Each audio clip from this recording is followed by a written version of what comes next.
రైతు భరోసా డబ్బులు రోజుకొక ఎకరం పెరుగుకుంటూ పడుతున్నాయి. ఇదే విషయం మీద మనతో మాట్లాడడానికి బీజేపీ కిసాన్ మోర్చా రాష్ట్ర అధ్యక్షుడు కొండపల్లి శ్రీధర్ రెడ్డి గారు ఉన్నారు. ఒకసారి మాట్లాడించేటువంటి ప్రయత్నం చేద్దాం.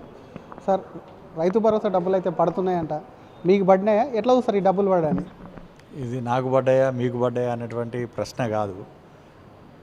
ఆనాడు శాసనసభ ఎన్నికల సమయంలో కేసీఆర్ ఇస్తున్న రైతు బంధు కాదు, మేము రైతు భరోసా పేరుతోనే ఎకరానికి 15,000 ఇస్తాము, ఖరీఫ్ రబీ కలుపుకోనని చెప్పి అనేక వాగ్దానాలు, రుణమాఫీ 2 లక్షల రూపాయలు రుణమాఫీ బేషరతుగా చేస్తామని, వ్యవసాయ కూలీలకు 12,000 ఇస్తామని, కౌలు రైతులకు వర్తింపజేస్తామని, పంటల సమగ్ర బీమా తీసుకురాబోతున్నామని, ఇట్లా అనేక వాగ్దానాలు చేసి అధికారంలోకి వచ్చినటువంటి రేవంత్ రెడ్డి ప్రభుత్వము రైతులలో తీవ్రమైనటువంటి ఆగ్రహం పెళ్ళుబీకుతున్న వేళ ఈరోజు ఊళ్ళలోకి పోయి ఎక్కడ కాంగ్రెస్ ప్రజాప్రతినిధులు తిరిగేటువంటి పరిస్థితి కూడా లేదు. ఎక్కడ కూడా గుత్పకర్రలు అందుకొని కాంగ్రెస్ ప్రజాప్రతినిధులను ప్రశ్నించేటువంటి పరిస్థితి వస్తుందని భయపడి ఇలా రైతు నేస్తం పేరుతోనే ఒక కొత్త డ్రామాకు తెరదీసినారు.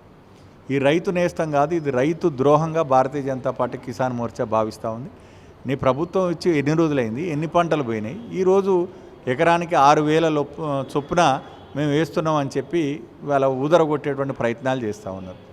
రైతు అందులో కూడా ఈ రైతు భరోసాను కూడా అనేక ఆంక్షలు, ఇలా వ్యవసాయ యోగ్యంగా అనేటువంటి భూముల పేరుతోటి ఈ హైదరాబాదు చుట్టుపక్కల ఉన్నటువంటి అనేక జిల్లాలలో ఇలా రైతు భరోసా కూడా కొర్రీ విధించడంతో రైతులు తీవ్రమైనటువంటి ఆందోళన చెందుతూ ఉన్నారు.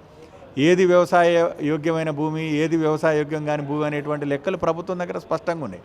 అంటే ఏదో రకంగా రైతుల యొక్క గొంతులు కోసేటువంటి కార్యక్రమం తప్ప, అది కూడా ఇప్పుడు స్థానిక సంస్థల ఎన్నికలు రాబోతూ ఉన్నాయి, జెడ్పీటీసీ ఎంపీటీసీ ఎన్నికలు రాబోతూ ఉన్నాయి, లోకల్ బాడీస్ రాబోతూ ఉన్నాయి. ఏ గ్రామంలో కూడా ఇలా రైతుల ఆగ్రహానికి గురి కావాల్సి వస్తుంది, వాళ్ళు నిలదీస్తారనే ఉద్దేశంతో ఇలా ఊదరగొట్టేటువంటి మాటలు మాట్లాడుతున్నారు. రైతు భరోసా అనేది సంపూర్ణంగా ఎక్కడ కూడా పడటం లేదు.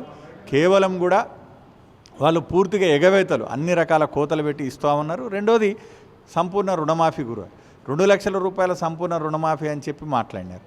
తుమ్మల నాగేశ్వరరావు గారు మొన్న కూడా రైతు నేస్తం వేదికగా పచ్చి అబద్ధాలు ఆడుతూ ఉన్నాడు. ఇలా తుమ్మల నాగేశ్వరరావు గారిని ఇతర ఏ మంత్రి గారిని కానీ భారతీయ జనతా పార్టీ కిసాన్ మోర్చా పక్షాన మేము ఛాలెంజ్ చేస్తూ ఉన్నాం.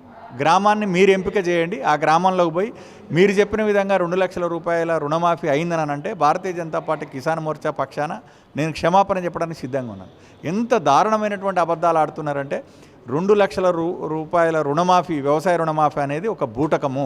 40% మంది రైతులకు మించి కాలేదు, ఇంకా 60% పైగా రైతులు టెక్నికల్ సమస్యలు ఉన్నాయి, బ్యాంకులో పేర్ల తప్పులున్నాయి, వాటన్నిటిని కూడా ఒక్కొక్కటి సవరించుకుంటూ కూడా సవరించిన వాళ్ళకు కూడా వేస్తున్నామని ప్రభుత్వం చెప్తుంది.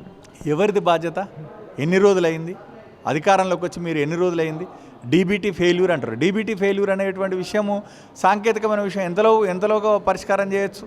ఇలా వ్యవసాయ అధికారులను బ్యాంకర్లను కూర్చోబెడితే ఎంతలోకి సమస్య పరిష్కారం అవుతుంది? ఇవన్నీ కూడా కుంటి సాకులు చెప్పడం తప్ప ఏదో రకంగా రైతులను మోసం చేయడము, ద్రోహం చేయడము, మళ్ళీ ఒకసారి వంచేటువంటి కుట్రలో భాగంగానే జరుగుతూ ఉంది. నేను అడుగుతా ఉన్నాను, ఇలా ఈ ప్రభుత్వాన్ని ఏమైపోయారు కౌలు రైతులకు ఇస్తారని పెద్ద పెద్ద మాటలు మాట్లాడుతారు కదా. ఇలా అధికారంలోకి రాగానే మేము పంటల బీమా పథకాన్ని తెలంగాణ కోసం ప్రత్యేకంగా ఆలోచన చేస్తామని చెప్పారు. ఎక్కడ చేశారు ఆలోచన? ఇలా అతివృష్టి వస్తే, అనావృష్టి వస్తే, చీడు వస్తే, పీడు వస్తే ఆదుకోవాలని ప్రధానమంత్రి నరేంద్ర మోడీ గారు పంటల బీమా పథకాన్ని తీసుకొస్తే సైద్ధాంతికంగా భారతీయ జనతా పార్టీని, నరేంద్ర మోడీ గారిని వ్యతిరేకించేటువంటి కేరళ లాంటి రాష్ట్రంలో కూడా ప్రధానమంత్రి పంటల బీమా యోజన అమలు చేస్తున్నారు. నీకేమైంది అమలు చేయడానికి? ఒకవేళ నరేంద్ర మోడీ గారి యొక్క పంటల బీమా ఈ తెలంగాణకు సూట్ కాదని భావిస్తే నీకు ఎన్ని రోజులు పడుతుంది? తెలంగాణలో ఒక పంటల బీమా యోజన తీసుకురావడానికి ఎన్ని రోజులు పడుతుంది? మొన్నటికి మనం చూసినాం, అతివృష్టితోటి అనావృష్టితోటి రైతులు నష్టపోతే కనీసం వాళ్ళని ఆదుకునేటువంటి అవకాశం అయింది. అదే ప్రధానమంత్రి ఫసల్ బీమా యోజన ఉంటే కళ్ళంలో ఓట్లు దడిచిపోయినా ఆ రక్షణ ఉండేది. ఇలా పూర్తి స్థాయిలో సైంధవుడు పాత్ర పోషిస్తున్నది కాంగ్రెస్ ప్రభుత్వము. నరేంద్ర మోడీ గారు ఇస్తున్నటువంటి సంక్షేమ పథకాలను తెలంగాణ రైతులకు అందకుండా సైంధవుడు పాత్ర పోషిస్తూ ఉంది రేవంత్ రెడ్డి ప్రభుత్వానికి నిస్సందేహంగా చెప్పొచ్చు.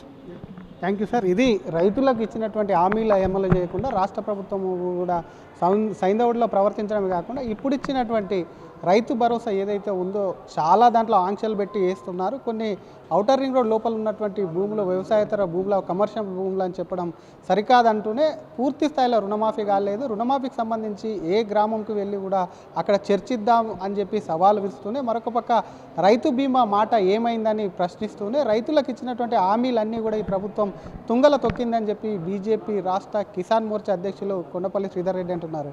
కెమెరామ్యాన్ కోటితో శ్రీధర్ RTV హైదరాబాద్. ఇండియా పాకిస్తాన్ తాజా అప్డేట్స్ కోసం డౌన్లోడ్ చేసుకోండి RTV లైవ్ యాప్.